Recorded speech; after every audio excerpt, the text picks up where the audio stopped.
എല്ലാ കൂട്ടുകാർക്കും നല്ലൊരു ദിവസം ആശംസിച്ചുകൊണ്ട് മാമ്പഴത്തിന്റെ പുതിയ വീട്ടിലേക്ക് സ്വാഗതം. നമുക്ക് നേരെ രേവതിയുടെ സച്ചിയുടെ ഒക്കെ അടുത്ത ആഴ്ചയിലെ അടിപൊളി പ്രമോ വിശേഷത്തിലേക്ക് അങ്ങോട്ട് പോയാലോ. അടുത്ത ആഴ്ച കാണിക്കുന്ന പറഞ്ഞിട്ടുണ്ടെങ്കിൽ രേവതി സച്ചിയും കൂടെ പാർട്ടിക്ക് പോകുന്നുണ്ട്. സച്ചിയുടെ കൂട്ടുകാര് അവർക്ക് വേണ്ടി ഒരു പാർട്ടിയൊക്കെ അറേഞ്ച് ചെയ്യുന്നുണ്ട്. ആ പാർട്ടിയൊക്കെ അറേഞ്ച് ചെയ്ത് അവിടെ ചെന്ന് കഴിയുമ്പോഴത്തേനും കുറച്ച് സംഭവവാസങ്ങളൊക്കെ ഉണ്ടാകുന്നുണ്ട്. അതിന്റെ വിശേഷങ്ങൾ പിന്നീട് സച്ചിയോട് പിണങ്ങി വീട്ടിൽ നിന്ന് രേവതി പോകുന്നുണ്ട്. അപ്പൊ അതിന്റെ വിശേഷങ്ങളൊക്കെയാണ് അടുത്ത ആഴ്ചയിലെ പ്രമോയിൽ കാണിച്ചിരിക്കുന്നു പറഞ്ഞിട്ടുണ്ടെങ്കിൽ, കഴിഞ്ഞ ദിവസം നമ്മൾ കണ്ടേന്ന് പറഞ്ഞിട്ടുണ്ടെങ്കിൽ സുധിക്ക് കാലിന് പരിക്കൊക്കെ ആയിട്ട് സുധി വീട്ടിൽ വന്ന് കഴിഞ്ഞപ്പോഴത്തേനും സച്ചി സുധീനെ പൊളിച്ചടുക്കുന്നുണ്ട്. സച്ചിക്ക് കിട്ടിയ ഒരു അവസരം അത് സച്ചി പാഴാക്കാതിരിക്കുവോ? എന്താണെങ്കിലും നല്ല രീതിയിൽ തന്നെ സുധീനെ കളിയാക്കുന്നുണ്ട് സച്ചി. പിന്നീട് കാണിക്കുന്ന പറഞ്ഞിട്ടുണ്ടെങ്കിൽ സച്ചിയുടെ കൂട്ടുകാർ സച്ചിനെ വിളിച്ചിട്ട് പറഞ്ഞു, എടാ കല്യാണം കഴിഞ്ഞിട്ട് ഇത്രയും ദിവസമായില്ലേ, നീ ഞങ്ങൾക്ക് ഇതുവരെയായിട്ട് ഒരു പാർട്ടി തന്നില്ലല്ലോ എന്ന് പറയണം. സച്ചി പറഞ്ഞു, അതിന്റെ ഒന്നും ആവശ്യമില്ല, പാർട്ടി ഒന്നും വേണ്ട, എനിക്കിപ്പോ ഞാൻ പോലും ഇഷ്ടപ്പെടാതെ നടന്ന കല്യാണ, ഇനി നിങ്ങൾക്ക് ഒരു പാർട്ടിയും കൂടെ അതിന്റെ ഒന്നും ഒരു ആവശ്യമില്ല എന്ന് പറയണം. അവസാനം കൂട്ടുകാരന്മാര് പറഞ്ഞു, നീ ഞങ്ങൾക്കല്ലേ പാർട്ടി തരില്ലാത്തുള്ളൂ, ഞങ്ങൾ നിനക്കൊരു പാർട്ടി തരാന്ന് പറയാം. ഇത് കേട്ട് കഴിഞ്ഞപ്പോ സച്ചി പറഞ്ഞു, വേണ്ട വേണ്ട, ഞങ്ങൾക്കൊരു പാർട്ടിയും വേണ്ടെന്ന് പറയാണ്. അതെന്താടാ അങ്ങനെ? ഇനി പാർട്ടിയുടെ പേര് പറഞ്ഞ് നിങ്ങൾക്ക് എൻ്റെ കയ്യിൽ നിന്ന് പൈസ പിരിക്കാനില്ലെന്ന് ചോദിക്കും. എടാ നിനക്ക് പാർട്ടി തരാനായിട്ട് നിന്റെ കയ്യിൽ നിന്ന് പൈസ പിരിക്കോ? നല്ല കഥയായി, അതൊന്നും വേണ്ട, നീ പൈസ ഒന്നും തരണ്ട, നീ നിന്റെ ഭാര്യനെ കുട്ടിയൊന്ന് വന്നാൽ മാത്രം മതി.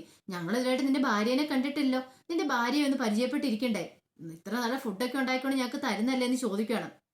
സച്ചി പറഞ്ഞു, ഞാൻ നോക്കട്ടെ, അവളെ വിളിച്ചു നോക്കാം, വരുവാണെ കൂട്ടിക്കൊണ്ട് വരാന്നൊക്കെ പറയണം. അങ്ങനെ പറഞ്ഞാൽ പറ്റില്ല, വിളിച്ചോണ്ട് വരണം എന്നൊക്കെ ഫ്രണ്ട്സ് പറയണം. അങ്ങനെ സച്ചി വീട്ടിൽ വന്നു. സച്ചി വീട്ടിൽ വന്നപ്പോ രേവതിയോട് പറയാനൊരു മടി, അവൾ സമ്മതിച്ചാലോ ഇല്ലെങ്കിലോ. എന്നിട്ട് രേവതിയുടെ അടുത്ത് രണ്ടും കൽപ്പിച്ചു പോയി പറയണം, അതെ എന്റെ ഫ്രണ്ട്സൊക്കെ ഒരു പാർട്ടി അറേഞ്ച് ചെയ്തിട്ടുണ്ട്, നീ വരണമെന്ന് പറയാം. അപ്പൊ രേവതി പറഞ്ഞു, ഇല്ല ഞാൻ വരത്തില്ല. അതെന്താ വന്നാല്? എനിക്കറിയാം നിങ്ങളോട് പാർട്ടിക്ക് വന്നാൽ എന്താ സംഭവിക്കാൻ പോകുന്നത്.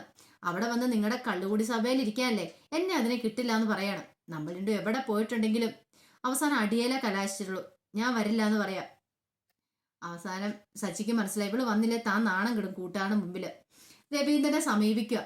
രവീന്ദ്രനോട് ചെന്നിട്ട് പറഞ്ഞു, അച്ഛാ എന്റെ ഫ്രണ്ട്സ് എല്ലാം കൂടെ ഒരു പാർട്ടി അറേഞ്ച് ചെയ്തിട്ടുണ്ട് എനിക്കും രേവതിക്കും വേണ്ടി.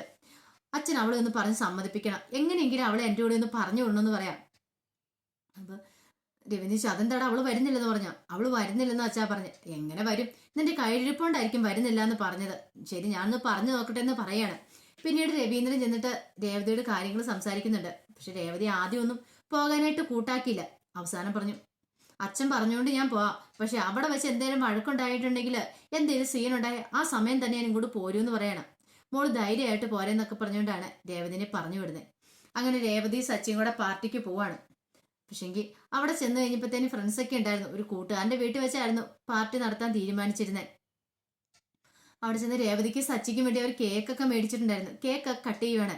ഹാപ്പി വെഡിങ് എന്നൊക്കെ എഴുതി രേവതിയുടെ സച്ചിയുടെ പേരൊക്കെ എഴുതിയത്. രേവതിക്ക് കല്യാണം കഴിഞ്ഞതിന് ശേഷം ആദ്യത്തെ അനുഭവമായിരുന്നു. ഇന്ന് വരെ ഇങ്ങനെ ഒരു സന്തോഷകര നിമിഷമൊന്നും ഉണ്ടായിട്ടില്ല. ഫ്രണ്ട്സ് എല്ലാം ഭയങ്കര ഹാപ്പി ആയിരുന്നു. അങ്ങനെ കേക്ക് കട്ട് ചെയ്ത് കഴിഞ്ഞപ്പം രണ്ടുപേർക്കും ഗിഫ്റ്റ് ഒക്കെ കൊടുക്കുന്നുണ്ട്.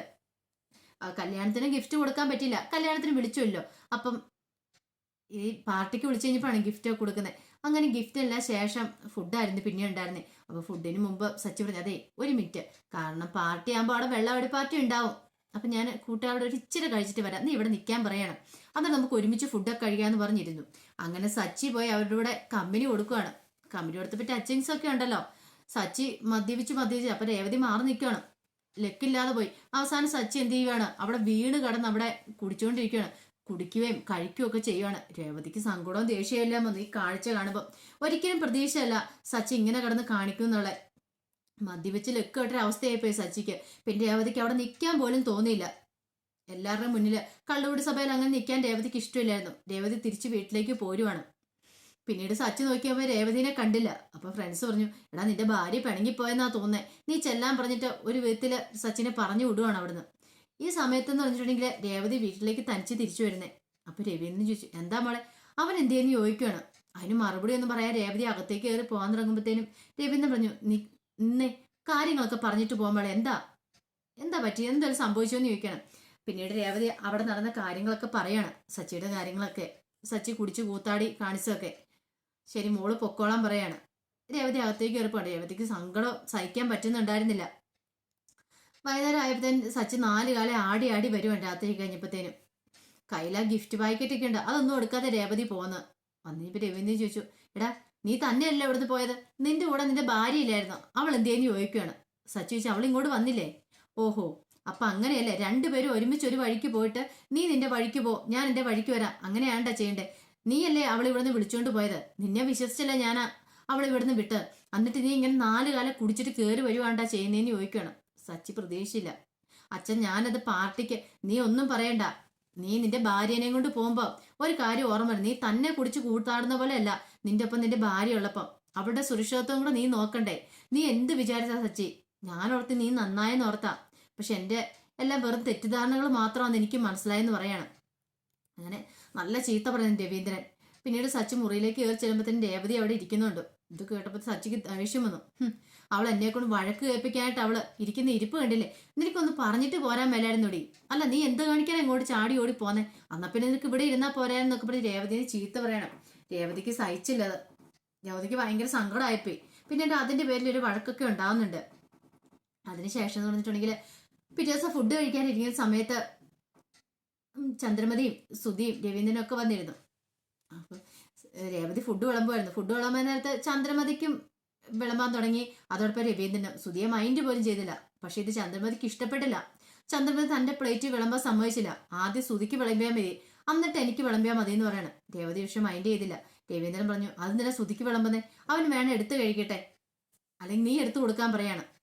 ഇതെല്ലാം കേട്ട് കഴിഞ്ഞപ്പോഴത്തേനും ചന്ദ്രമതി പറഞ്ഞു, അവളുടെ ഒരു അഹമ്മതി കണ്ടില്ലേ, കുടുംബത്തിലേക്ക് വന്നപ്പോ ഒരു കുഴപ്പമില്ലായിരുന്നു, ഇപ്പൊ സച്ചയെ കണ്ട് അവള് കിടന്ന് തുള്ളിച്ചാടുന്നേ, അതേ കാലം നീ ഇവിടെ വാഴിലെടി എന്നൊക്കെ പറഞ്ഞുകൊണ്ട് രേവതിനെ ചീത്ത പറയാണ്. രേവതി അതൊന്നും മൈൻഡ് ചെയ്തു പോലില്ല. ഈ സമയത്ത് സച്ചി അങ്ങോട്ട് വരുന്നേ. സച്ചി കുറെ സീഡ്സ് ഒക്കെ ആയിട്ടാ വന്നത്. സീഡ്സ് കൊണ്ടുവന്നിട്ട് രവീന്ദ്രനോട് അച്ഛ എടുക്കാൻ പറയണം. എന്താ മോനെന്ന് ചോദിക്കണം. അച്ഛൻ സന്തോഷകരമായ കാര്യം നടന്നു കഴിയുമ്പം ഈ സീഡ്സ് എടുക്കാൻ പറയണം. അങ്ങനെ രവീന്ദ്രൻ എടുക്കുകയാണ്. പിന്നെ സുധിക്ക് കൊടുത്തു, സുധിയും എടുത്തു. ചന്ദ്രമതിയുടെ കൈ നീട്ടി കഴിയുമ്പോൾ ചന്ദ്രമതി വാങ്ങിയില്ല. അവസാനം പറഞ്ഞു, അതെ അമ്മയ്ക്ക് ഇഷ്ടപ്പെട്ട കടയിൽ തന്നെ വാങ്ങിച്ചേക്കെന്ന് പറഞ്ഞപ്പോൾ ചന്ദ്രമതി എടുത്തു. പിന്നെ രേവതിക്കും കൊടുത്തു. രവീന്ദ്രൻ ചോദിച്ചു, എന്തിനാണ് മോനെ സീഡ്സ് ഒക്കെ ആയിട്ട് വന്നേക്കുന്നത്, എന്തായാലും സന്തോഷ വാർത്ത ഉണ്ടെന്ന് പറഞ്ഞ് കാര്യം എന്താന്ന് ചോദിക്കും. പറയും, അതെ ഇവനെ ഒരു പെണ്ണ് പറ്റിച്ചിട്ട് പോയില്ലേ, അത് നമുക്കൊന്ന് ആഘോഷിക്കണ്ടേന്ന് ചോദിക്കും. വായിലേക്ക് വെച്ച ലഡു അതേപടി തിരിച്ചു പുറത്തേക്ക് എടുക്കുവാണ് സുധി. ചന്ദ്രമതി ആണെങ്കിൽ അടി കിട്ടിയ പോലെ പോയി. നീ എന്താടെ പറയണേന്ന് ചോദിക്കുകയാണ്. അല്ല അച്ഛനെ പഠിച്ചിട്ട് ഇവൻ പോയി, അപ്പൊ ഇവനോട്ട് 8ന്റെ പണി കൊടുത്താ പെണ്ണ് പോയി. ഇവൻ ഭയങ്കര പഠിപ്പും വിദ്യാഭ്യാസം ഉള്ളവനല്ലേ, ഇവന് ഓരോ പഠിപ്പിലും ജയിച്ചു കഴിയുമ്പോഴത്തേനും അമ്മ സീഡ്സ് ഒക്കെ വിളമ്പാറില്ലേ, അതുപോലെ ഇപ്പോഴവനെ ഒരു പെണ്ണ് തേച്ചിട്ട് പോകുമ്പോൾ നമ്മളത് ആഘോഷിക്കേണ്ട അച്ഛാന്ന് ചോദിക്കുകയാണ്. രവീന്ദ്രൻ ഞാൻ ഓർത്തൊരു സന്തോഷ വർത്താനം ആയിരിക്കും എന്ന് ഓർത്തെന്ന് പറയണം. അതെ സന്തോഷ വർത്താനം തന്നെയല്ലേ, അച്ഛനെ തേച്ചിട്ട് പോയ ഇവനിട്ട് ഒരു 8ന്റെ പണി കിട്ടിയപ്പോൾ നമുക്കത് ആഘോഷിക്കണ്ടേന്ന് ചോദിക്കുകയാണ്. ഇത് കേട്ട് കഴിഞ്ഞപ്പോഴത്തേനും സുധിക്ക് പിന്നെ അവിടെ ഇരിക്കണമെന്ന് പോലില്ല. സുധി ഫുഡ് കഴിക്കാതെ ഏറ്റുപോകാൻ തുടങ്ങുമ്പോഴത്തേനും ചന്ദ്രമതി അവനെ പിടിച്ചിരുത്തുന്നുണ്ട്. അവിടെ ഇരുന്ന് കഴിക്കട സുധി എന്നൊക്കെ പറഞ്ഞിട്ട്. പിന്നീട് സച്ചി പറഞ്ഞു, എനിക്ക് അറിയാം നിങ്ങൾക്ക് ഇഷ്ടപ്പെട്ടില്ല എന്നുള്ളത്, പക്ഷെ പറഞ്ഞിട്ട് കാര്യമില്ല, ഇവിടുത്തെ ഇവന്റെ ഓരോ വിജയം ആഘോഷിക്കുന്ന അമ്മയല്ലേ, അപ്പൊ ഇതും കൂടെ നമ്മളും കൂടെ ആഘോഷിക്കേണ്ടതെന്നൊക്കെ ചോദിക്കുകയാണ്. അതിനുശേഷം പറഞ്ഞു, ഇവന് ഓടിപ്പോയതുകൊണ്ടല്ലേ എനിക്ക് എന്റെ തലയിലേക്ക് ഇവള് കയറിയത്, അന്നത്തോടുകൂടെ എന്റെ ജീവിതം തീർന്നു. ഞാൻ ഒരിക്കലും പ്രതീക്ഷിക്കാത്തൊരു സംഭവം നടന്നത്. ഇപ്പൊ കല്യാണമേ വേണ്ടെന്ന് പറഞ്ഞ ഞാന് എന്റെ തലയിലേക്ക് ഇവളെ കെട്ടിവെച്ച് ഇവൻ ഒറ്റയെടുത്താൻ കാരണമെന്ന് പറയാണ്. രേവതിക്ക് വല്ലാത്ത വിഷമമായിപ്പോയി അങ്ങനെ സച്ചി പറഞ്ഞു. അതോ അവരുടെ മുന്നിൽ വെച്ച് രേവതിക്ക് സഹിച്ചില്ല. രേവതി ഒന്നും മിണ്ടാതെ കയറിപ്പോയപ്പോൾ രവീന്ദ്രന് മനസ്സിലായി രേവതിക്ക് സങ്കടമായെന്ന്. പിന്നീട് രവീന്ദ്രൻ പറഞ്ഞു, അതെ നീ അവളെ പോയി ആശ്വസിപ്പിക്കാൻ പറയുകയാണ്. ശ്രുതിക്കും ചന്ദ്രമതിക്കും ഭയങ്കര ഇഷ്ടമായി രേവതിനെ ചീത്ത പറഞ്ഞും സച്ചിയും രേവതിയും തമ്മിൽ വഴക്കുണ്ടാക്കുന്നതും അവരെ സംബന്ധിച്ചുള്ള നല്ല കാര്യമാണല്ലോ, സന്തോഷകരമായ കാര്യമാണ് താനും. അവളെ സമാധാനിപ്പിക്കാൻ പറഞ്ഞ് വിടുവാണ്. അങ്ങനെ മുറിയിലേക്ക് എന്ന് കഴിയുമ്പോഴത്തേന് രേവതി എന്ത് ചെയ്യണം, ബാഗൊക്കെ പാക്ക് ചെയ്തോണ്ടിരിക്കുക. രേവതിക്ക് പിന്നീട് അവിടെ നിൽക്കാൻ പോലും തോന്നിയില്ല. അതിപ്പോ സച്ചു ചോദിച്ചു, നീ എങ്ങോട്ട് പോവാ? ഞാൻ എന്റെ വീട്ടിൽ പോവാന്ന് പറയാൻ. നിങ്ങൾക്ക് എന്നെ ഇഷ്ടമില്ലല്ലോ, അല്ലെങ്കിലും നിങ്ങൾ ഇഷ്ടപ്പെടാതെ എന്റെ കഴുത്തിൽ താലി അരത്തില്ലേ, ഇനിയിപ്പൊ ഞാനിവിടെ നിന്നിട്ടും കാര്യമില്ല, എല്ലാവരുടെയും മുന്നിൽ വെച്ച് എന്നെ നാണം കെടുത്തേണ്ട വല്ല ആവശ്യം ഉണ്ടായിരുന്നൊക്കെ ചോദിക്കണം. സച്ചിയും വിട്ടുകൊടുത്തില്ല. അവർ രണ്ടുപേരും അങ്ങോട്ടും ഇങ്ങോട്ടും ഒന്നും രണ്ടും പറഞ്ഞ് വലിയ വഴക്കായി. അവസാനം രേവതി പറഞ്ഞു, ഇനി ഒരു നിമിഷം പോലും ഞാൻ ഈ വീട്ടിൽ നിൽക്കില്ല, കാണിച്ചല്ല നിങ്ങളെ, ഇവിടെ വന്നിട്ട് ഒരടിമയെ പോലെ ഇവിടെ ഞാൻ പണി ചെയ്യുന്നുണ്ട്, പക്ഷെ നിങ്ങൾക്കല്ലേ ഒന്നും കാണാൻ കണ്ണില്ലാത്തുള്ളൂ, ഞാൻ എൻ്റെ വീട്ടിൽ പോവാം എന്നൊക്കെ പറഞ്ഞുകൊണ്ട് രേവതി ബാഗ് കൊടുത്ത് ഇറങ്ങി കഴിയുമ്പോഴത്തേന് രവീന്ദ്രൻ അങ്ങോട്ട് വരുന്നത്. രവീന്ദ്രൻ വന്ന് രേവതിയെ തടയാൻ ശ്രമിക്കുന്നുണ്ട്. മോളെ നീ പോവരുത്, ഈ ഒരു പ്രശ്നത്തിന് പേരില്ല, അവൻ നന്നാവും. രേവതി പറഞ്ഞു, അച്ഛ എത്രയെന്ന് വെച്ചാൽ സഹിക്കുന്നേ, അച്ഛൻ ഓരോ തവണ ഇങ്ങനെ പറഞ്ഞു കഴിയുമ്പോൾ ഞാൻ അതെല്ലാം ക്ഷമിച്ച് സഹിച്ച് ഇവിടെ നിന്നിട്ടല്ലേ ഉള്ളൂ, എന്തൊക്കെ പ്രശ്നങ്ങൾ കല്യാണം കഴിഞ്ഞ് വന്നതിന് ശേഷം ഈ കുടുംബത്തിലുണ്ടായിട്ടുണ്ട്, അതെല്ലാം ഞാൻ സഹിച്ചില്ലേ, പിന്നെ ഇനി എന്നെ കൊണ്ട് പറ്റില്ല അച്ഛാ, ഞാൻ പോകുമെന്ന് പറയാണ്. പെട്ടെന്ന് രവീന്ദ്രൻ പറഞ്ഞു, മോളെ പോവരുത്, ഞാനായിട്ട് കൂട്ടിയോജിപ്പിച്ച് ബന്ധമാന്ന് പറയണം. രേവതി പറഞ്ഞു, അതെ, അച്ഛന് വേണ്ടിയിട്ടാണ്, അച്ഛൻ പറഞ്ഞുകൊണ്ട് മാത്രമാണ് ആ കല്യാണത്തിന് ഞാൻ സമ്മതിച്ചത്. പക്ഷെ ഇത് ഇങ്ങനെ ഒരു കുരിശാന്ന് ഞാൻ ഒരിക്കലും പ്രതീക്ഷിച്ചില്ല.